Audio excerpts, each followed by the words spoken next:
Welcome back to Beauty and Beyond. I'm Clara. And I'm Jake.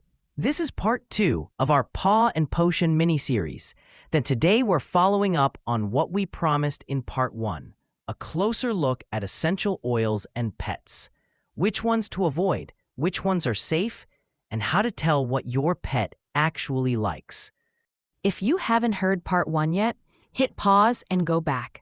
We talked about the toxic ingredients hidden in commercial pet shampoos, and we shared Coco's story, the itchy pup who found calm through natural grooming. Today we're diving deeper into how essential oils interact with your pet's body and why cats and dogs need different kinds of care. Let's start with the big red flags. Oils like tea tree, wintergreen, clove, and eucalyptus are off limits for pets, especially cats. Their livers can't process certain compounds the way humans can. Right. Even something we think of as gentle, like tea tree, can be dangerous for pets. This is why Jan recommends staying on the safe side, using very mild oils and only in very low dilution. So what is safe? In her book, Jan highlights lavender, Roman chamomile, and frankincense as 3 of the safest and most useful essential oils for dogs.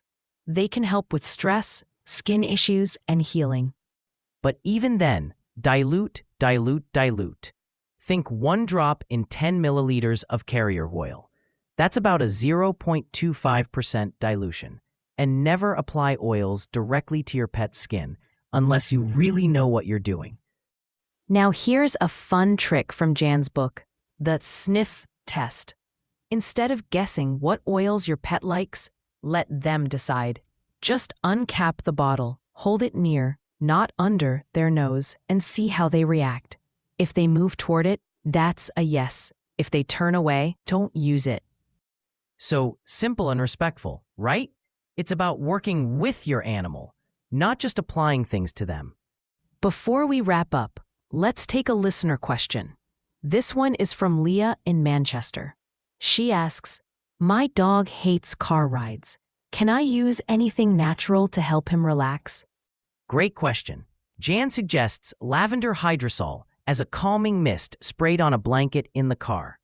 Or you can make a tiny travel blend with 1 drop of Roman chamomile in 10 milliliters of jojoba oil and rub it on your hands before handling your dog. And never put oils on your pet's nose or directly on their fur without testing and knowing it's safe. Less is always more. That's a wrap for today. Next time, Jan herself joins us to talk about blending, healing, and how to make your own pet care products from scratch.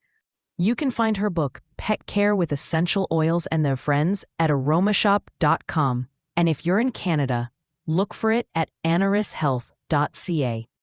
Subscribe, share, and send us your questions.